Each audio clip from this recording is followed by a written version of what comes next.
こんにちは。今回はアプリで音声も入れてみました。最後まで見てくださいね。夏になりましたが、やっと DIY レンガの花壇の植え替えをしました。その様子を少し。今年の夏も暑くなると思うので、関西の夏も耐えれるようなお花を用意しました。涼しい場所はあるかわかりませんが、下手をすると夏に全部お花がなくなりそうな時があるので、いつも注意しています。毎年同じお花になりがちではありますが、それでも植えますよ。ご覧の通りマリーゴールドと千日紅です。皆さん忘れていると思いますが、本当に暑い時外に出れないほどですよね。なので放ったら貸せるくらいのものがちょうどいいと思っています。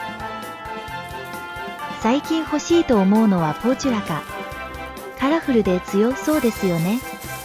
実際はどうなんでしょうか。サボテン要素が入っている感じがしています。これは取り入れたいと思っています。お水あげるのも逃げるようにあげるあの夏。ちょっと嫌ですが、朝顔の種もまきましたし、その他準備しています。差し穂もして暑さに強いお花も増やしたりしていますよ。次回その様子を載せますね。見てくださいね。ちょっと雑草っぽいけど、また可愛くしていきますよ。ここにも朝顔を支柱1本で植えます。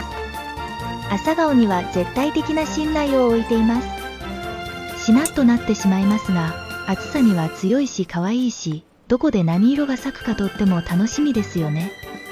今年もフェンスに絡ませるのと支柱1本にこだわるわけではないですが、楽したいので、そんな感じで育てたいと思います。ショート動画でもそんな様子を撮ったりしています。またご興味ある方はぜひご覧ください。絶対に枯れないと経験上思っているお花を集めた動画もあります。あくまでも暑さに対して枯れにくいという意味ですが、多肉まで枯れちゃいますが、今年はあまりに暑い時は多肉もお家に入れてあげようと思っています。ミニ花壇はこんな感じになりました。とてもシンプルですが、最後にセラミスを表面に巻きます。これは見た目が良くなるように私がしているだけですが、この方が土が飛ばない感じと色がちょっとおしゃれになると思って。概要欄にセラミスについてのリンク貼ってますので、ご興味ある方はご覧くださいね。これはマルチング用のものではないのですが、さっぱりする感じが気に入ってます。観葉植物にもおすすめです。もう少し足元可愛くしたらよかったかなと思いますが、千日紅がなぜかすごく伸びました。最近の様子です。今回もご視聴ありがとうございました。チャンネル登録、いいねボタンもよろしくお願いします。チャンネル登録はベルの形の絵を押すとできます。またいいねボタンはグーの上向きになってる方を押していただけたら、よかったらよろしくお願いします。